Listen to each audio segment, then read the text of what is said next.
Et nous disons merci pour la disponibilité à la conférence de presse. Moi-même, c'est Jean-Jules Desauguste, moi, c'est président du Centre d'études politiques et diplomatiques CEPOL.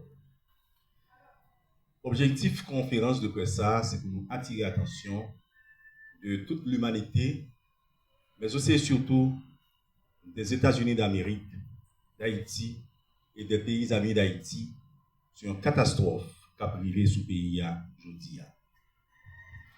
Il s'agit de la fin du statut de protection temporaire de plus de 350 000 Haïtiens. Donc, à cause de fin de TPS là, la vie, le destin de plus de 350 000 compatriotes menacés. Nous comparer catastrophe ça, situation ça, à exactement tremblement de terre du 12 janvier qui était ravagé le pays d'Haïti, ou bien qui était ravagé notamment la région métropolitaine de Port-au-Prince. Côté que tu as gagné plus de 300 000 personnes qui étaient morts. Lorsque nous gagnons 300 000 personnes qui sont dans cette situation ça aux États-Unis, c'est temps pour nous gagner 300 000 familles qui touchées par cette situation ça. Parce qu'exactement, nous connaissons qui sa diaspora haïtienne le représenter pour le pays d'Haïti, qui ça lui représenter en matière d'investissement d'aide, en matière d'appui, s'il le faut, à pays de manière générale. Ça que diaspora haïtienne voyait par pays par année, lui représentait plus de 4 milliards, parfois plus de 5 milliards de dollars par année, tant qu'on nous dit. Avec la situation fragile, la question de la déportation qui menaçait les Haïtiens, c'est des centaines de milliers de familles que nous avons qui menacent également par cette situation. De ce fait, nous connaissons qu'entre le peuple américain et le peuple haïtien, il y a une grande histoire d'amour et d'amitié. Nous connaissons qu'il y a une histoire de convivialité, de générosité, de civilité et de cordialité développée entre deux nations. Et c'est pour ça, je dis, nous venons inviter le peuple américain de manière générale à la sensibilité à ça que compatriotes haïtiens a traversé aux États-Unis. Côté que gagne en pile dans yo, bracelet dans pied yo, comme de vulgaires criminels, tout simplement pour être en situation irrégulière aux États-Unis d'Amérique, caillou nation sœur. En pile dans yo kembe yo dans la rue, yo traité yo tant que bête. Yo entré en dedans caille, yo prend yo puis yo déporté yo. Yo mettez yo dans des prisons côté yo traité yo pi mal par ces animaux. Situation ça fait nous la peine en pile. Et c'est pour ça nous venons inviter le peuple américain de manière particulière à la sensibilité. Là, nous parlons de peuple américain, nous ne parlons pas uniquement de l'actuel gouvernement, de l'actuelle administration. Nous parlons de la grande nation étoilée, qui est dotée d'une grande générosité, mais aussi et surtout de grand esprit d'amour, de grand esprit de partage, de grand esprit d'humanité. Nous venons inviter également le peuple américain à la solidarité. Lorsque le tremblement de terre 12 janvier a ravagé le pays, nous songeons qui ça en pile nation t'est fait pour le pays d'Haïti et nous remercions encore. Mais nous songeons surtout qui ça peuple américain t'est fait pour le pays d'Haïti. Nous avons dit merci. Et ça a privé ce pays là que nous pas prêts pour nous recevoir, que nous considérer comme une catastrophe, pour un tremblement de terre. C'est pour ça que nous venons inviter le peuple américain à être solidaire à l'égard du peuple haïtien. Nous invitons le peuple américain également à se montrer responsable.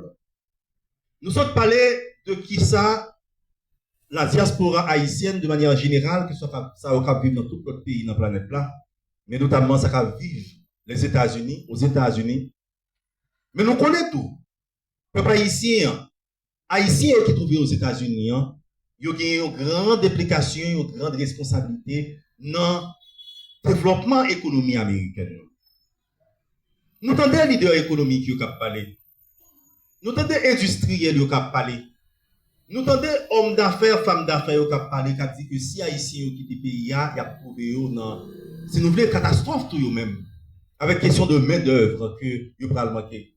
C'est pour ça que nous invitons le peuple américain à être solidaire et aussi à être responsable.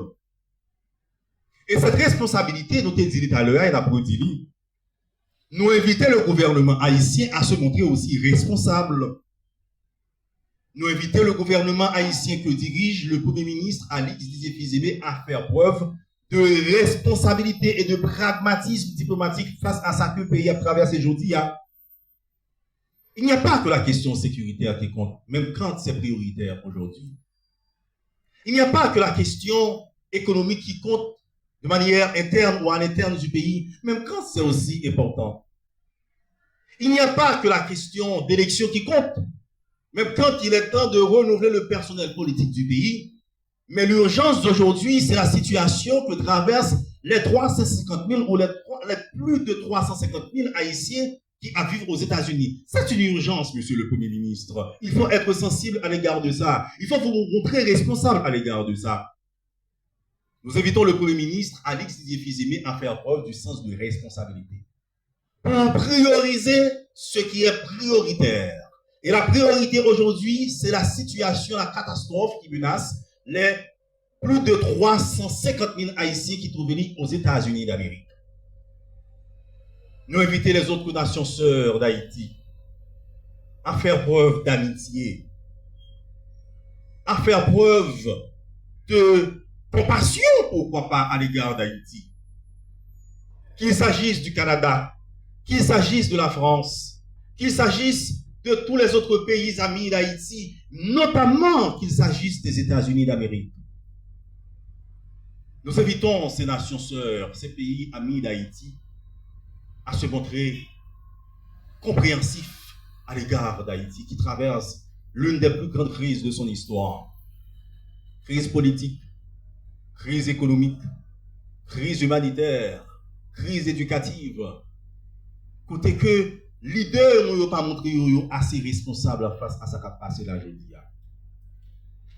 Mais au-delà du gouvernement haïtien, au-delà du peuple haïtien, au-delà des pays amis et des nations sœurs d'Haïti, il y a aussi la responsabilité entière de toute la nation haïtienne.